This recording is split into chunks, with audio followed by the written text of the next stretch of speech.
SOM seyir füzesi, HGK, KGK, Teber, Tolun, Gökdoğan, Bozdoğan, Gökhan Ramjet füzesi, Akbaba.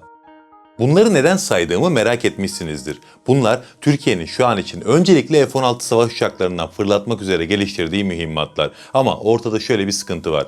Eğer ABD F-16 savaş uçaklarında bu mühimmatları kullanmamıza izin vermezse kullanamayız. Daha doğrusu kullanamazdık. Çünkü artık ABD Türk Hava Kuvvetleri'ni bu konularda kısıtlayamaz. Çünkü öyle bir proje geliştirdi ki Türkiye, F-16 savaş uçakları için artık yerli ve milli savaş uçakları desek yanlış bir ifade kullanmayız. Bu nasıl olabilir diyorsanız çayınızı kahvenizi alın, arkanıza yaslanın ve bu videonun tadını çıkarın. Çünkü bugün Aura Sebilon sponsorluğunda Türkiye'nin havacılık anlamında en önemli atılımlarından birini, yani Özgür projesini konuşuyoruz. Türkiye'nin lider su arıtma markası Aura Sebilon Unique sunar. Bugün nasıl bir konuyu konuşuyoruz biliyor musunuz? Türk askeri havacılık tarihinin millileşme, bağımsızlaşma ya da bağımlılıktan kurtulma serüveninin en önemli aşamalarından birini. F-16 Özgür projesi demek ABD'den alınmış bir F-16 kullanıyor olmak değil artık. Yerli ve milli bir savaş uçağına dönüşmüş bir F-16 kullanmak anlamına geliyor. Abartı gibi düşünebilirsiniz. Birazdan anlattıkça zaten ne demek istediğimi daha iyi anlayacaksınız. F-16 Özgür projesini uzun zamandır konuşmak istiyordum. Şimdi bu süreçte çok önemli bir gelişme yaşandı. Havelsan tarafından geliştirilen filo seviyesi görev planlama yazılımının kabul testleri tamamlandı. Bu önemli gelişme yaşanınca da bahaneyle uzun zamandır konuşmak istediğim bu F-16 Özgür projesini genel olarak bir konuşalım istedim. Bu son gelişme ne demek derseniz, detaylıca konuşmadan önce şöyle bir şey özetleyebiliriz. Savaş uçaklarının beyni kabul edilen görev bilgisayarları zaten yerlileştirilmişti. Şimdi bu uçaklarla yapılacak olan operasyonların taktik ve stratejik çerçevesini çizen en önemli yazılım da yerlileşmiş oldu. Yani artık F-16'larda dışa bağımlılığımız tamamen son buldu. Öncelikle şu F-16 Özgür projesini genel hatlarıyla bir konuşalım. F-16 savaş uçaklarının Türk Hava Kuvvetleri için ne anlama geldiğini detaylıca anlatmama gerek yoktur muhtemelen. Türk Hava Kuvvetleri'nin omurgasını oluşturuyor bu uçaklar. Ama bu projenin öncesinde Türk Hava Kuvvetleri'nin omurgası zincirliydi. O yüzden her durumda dik duramıyorduk. Yani kendi paranızla aldığınız, hatta kendi ülkenizde ürettiğiniz uçaklar sizin için kısıtlı bir kullanım imkanı sunuyordu. Bir de bunun yanında envanterde bulunan F-16 Blok 30 konfigürasyonundaki uçaklar demode olmaya başladı. Yani iki seçenek vardı. Ya Türk Hava Kuvvetleri bu uçakları tamamen emekli edecek ya da çok kapsamlı bir modernizasyona tabi tutacaktı. ABD bu tarz modernizasyonlarda sürekli sorun çıkarır. Daha da önemlisi ABD'nin sattığı savaş uçaklarının kaynak kodları kapalıdır. Sadece İsrail buna müdahale edebiliyor. İsrail'e açıyorlar bu kodları. Bu ne demek derseniz, yani evet, sizin bir F-16 filonuz var ama bu uçaklardan kendi geliştirdiğiniz yerli mühimmatları bile fırlatamıyorsunuz. Radar sistemlerini ya da yerli elektronik harp kodlarını bu uçaklarda kullanamıyorsunuz. Siz ABD için bir İsrail değilsiniz. Hiçbir zaman da olmayacaksınız. Yani bütün potansiyeli sizin önünüze sermeyecek ABD. Bu gerçekler ışığında Türkiye, Özgür projesinin bir tercih değil zorunluluk meselesi olduğunu anladı ve projenin geçmişini incelersek şunu görüyoruz. Kademeli bir yerlileştirme stratejisi izlendi. Öncelikle Savunma Sanayi Başkanlığı TUSAŞ ana yükleniciliğinde Şimşek ve Işık projelerini tamamladı. Ardından işte bu Özgür projesi başladı. 2012'de ilk sözleşme imzalandı. Bu Özgür'ün birinci fazıydı ve 35 adet F-16 Blok 30 savaş uçağı kapsamlı bir aviyonik modernizasyonuna girdi. Tabii bu süre içerisinde ciddi bir teknolojik birikim elde edildi. Modernize edilmiş bu Blok 30 uçakları Temmuz 2020'de teslim edilmeye başlandı ve Türkiye bu konuda el yükseltti. Projenin kapsamı Blok 40 ve Blok 50 serisi uçakları da içine alacak şekilde genişletildi. 2023'te Özgür 2 projesi başlatıldı. Bu proje kapsamında Türkiye'nin F-16 filosunun yaklaşık 150 adedi tamamen milli imkanlarla modernize ediliyor ve F-16 Blok 70 seviyesine çıkarılıyor.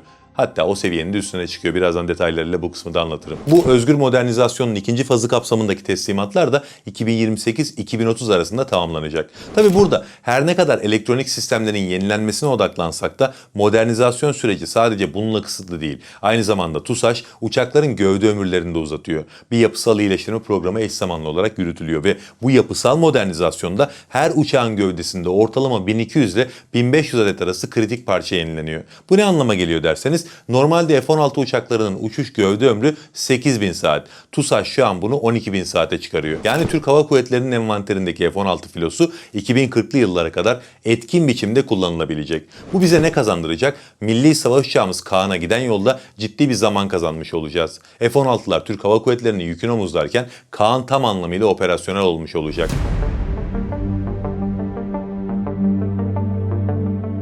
Peki bu konuyu konuşmamızı sağlayan yeni gelişme, yani Havelsan'ın milli görev planlama yazılımı neden önemli ve Türk Hava Kuvvetleri'ne ne katacak? Görev planlama yazılımları uçuş öncesinde pilotun rotasını çizdiği, yakıt tüketimini hesapladığı, tehdit analizlerini yaptığı ve uçuş sonrasında operasyonun bütün detaylarını analiz ettiği bir komuta kontrol modülü. Yani neler yaptığını sayınca zaten anlamışsınızdır. Hava operasyonlarının kalbi bu. Çünkü milli görev planlama yazılımı 2 boyutlu ve 3 boyutlu haritalandırma yapıyor. Yani pilotun arazi profilini görmesini kolaylaştırıyor. Harekat sahasındaki düşman radarlarının kapsama alanlarını belirliyor. Uçak savar bataryalarını ve bütün tehdit unsurlarını analiz edip en güvenli rotayı çiziyor. Güncel meteoroloji verilerini de stratejik istihbarat verilerini de operasyon planlamasına dahil edip hata payını iyice düşürüyor. En önemlisi de SOM seyir füzesi ya da HGK, KGK gibi milli mühimmatların hedefleme hesaplamalarını yine bu yazılım yapıyor. Yine en önemlisi diye bahsedebileceğimiz bir şey daha var aslında. Bu yazılım yerli olduğu için sadece F-16'larla sınırlı değil.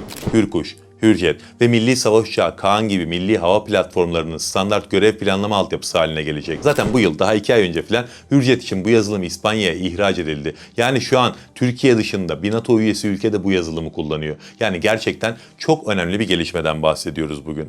Peki arka arkaya yaşanan bu tarz gelişmelerle iyice olgunluğa ulaştırdığımız Özgür projesi F-16 Blok 70 ile boy ölçüşebilir mi? Aslında bu sorunun cevabını çok kolay bir şekilde alabileceğimiz bir gelişmeden bahsedebiliriz. Türkiye'nin bir savaş uçağı ihtiyacı varsa o ihtiyacı karşılamak zorunda mı? Evet. Aynı şey modernizasyonlar için de geçerli. Şu an Türk Hava Kuvvetleri'nin elindeki F-16'ların modernizasyona ihtiyacı var mı? Evet var. Hatta biliyorsunuz Türkiye ABD'den 79 adet modernizasyon kiti talep etmişti. Eldeki F-16'ların bir kısmını Blok 70 seviyesine çıkarmak için böyle bir talepte bulunulmuştu. Hatta satın alınmak istenen sıfır uçaklarla birlikte 23 milyar dolarlık dev bir talep oluşturuldu. Tabii ki bu çok büyük bir rakam ama mecbursunuz. Bunu yapmak zorundasınız. Tabii şimdi işler değişti. Milli Savunma Bakanlığı Türkiye'nin ABD'den alacağı modernizasyon kitlerinden tamamen vazgeçtiğini duyurdu ve bu sipariş iptal edildi.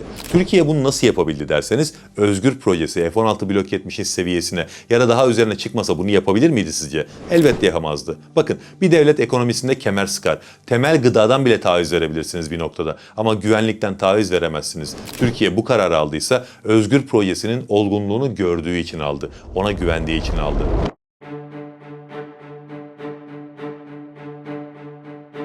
Peki, şimdi gelelim Özgür projesiyle F-16 Blok 70 versiyonunu kıyaslamaya. Zaten F-16 Blok 70 ABD yazılımıyla üretilen görev bilgisayarlarını kullanıyor. Yani Türkiye için her halükarda yerli sistemlerin olduğu modernizasyon daha değerli. Çünkü F-16 Blok 70 alsanız kendi milli mühimmatlarınızı veya podlarınızı bile kullanamayacaktınız. Ya da en azından ABD izin verirse kullanacaksınız. Yani sadece bu açıdan baktığınız zaman bile Özgür projesi Türkiye için daha kıymetli. Hatta durun, Özgür projesi olmasa ne kaybedecektiniz? Onu bir sıralayayım, zaten önemini anlamak için başka bir şey söylememe gerek yok.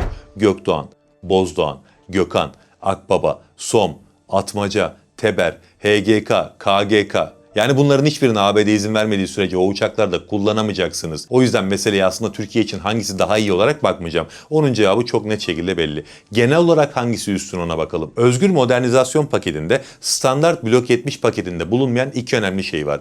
Birincisi aletli iniş sistemi. İkincisi de DB-110 keşif podu. Öncelikle bunlar ne işe yarıyor? Aletli iniş yeteneğinden bahsedelim. Normalde pilot pisti gözle görerek de iniş yapabilir. Ama hava koşulları her zaman buna izin vermez. Yoğun sis gibi, kötü hava şartları gibi durumlarda pist görünmeyebilir. İşte bu iniş yeteneği sayesinde pilot pisti görmeden sadece kokpit ekranlarındaki verilere bakarak güvenli şekilde yaklaşma ve iniş yapabiliyor. DB-110 ise birçok şeyi değiştirebilecek potansiyele sahip. Bu daha önemli. DB-110 F-16'nın gövdesinin altına takılan gelişmiş bir keşif ve istihbarat podu. Yüksek çözünürlüklü gündüz kamerası ve gece kamerası var. Uzun menzilli optik sistemleri var. Gerçek zamanlı veri aktarımı yapabiliyor. Peki ne işe yarıyor? Bunun sayesinde uçak hedef bölgesinin üzerinden bile geçmeden orayla ilgili fotoğraf gibi, video gibi bilgiler toplayabilir. Yani ciddi bir istihbarat avantajı sağlıyor. Mesela diyelim ki Yunanistan'da bir çatışma yaşandı. Normalde ne yapmanız lazım? Adalardaki tahkimatı çözebilmek için önce keşif uçakları kaldırmanız lazım. Ardından onların belirlediği hedeflere savaş uçakları gönderirsiniz. İşte DB-110 poduyla buna ihtiyaç yok. Bir F-16 havalandığında daha hedefteki adanın çok uzağındayken, yani hiçbir riske girmeden o adada bulunan bütün askeri tahkimatı detaylarıyla belirleyebilir. Ve hatta eğer vurulacaksa direkt kendisi vurabilir. Yani F-16 hem keşif hem saldırı görevine çıkabilir. İşte bunlarla özgür modernizasyonu ilk üstünlüklerini sağlıyor.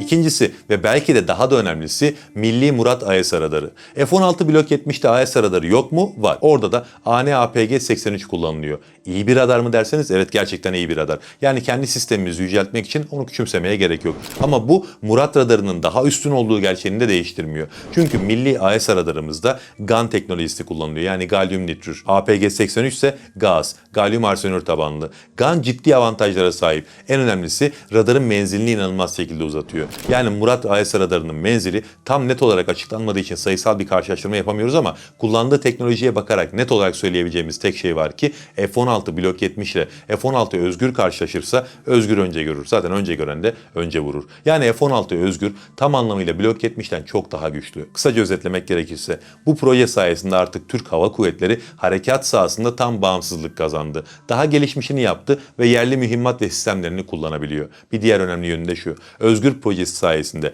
çok ciddi bir rakam Türkiye'de kaldı. O 23 milyar dolarlık sözleşmenin önemli bir bölümü iptal edildi ve yerli kaynaklara aktarıldı. Yerli kaynak demek dövizin yurt içinde kalması demek. Bu da daha güçlü bir ekonomi demek. Zaten savunma sanayinin her alanında bunu yaşamaya başlamıştık. Şimdi burada da bu millileşmeye bir kere daha şahit olmuş olduk. Hem de en önemli başlıklardan birinde. Allah'a emanet olun. Türkiye'nin lider su arıtma markası Aura Sebilon Unique sundu.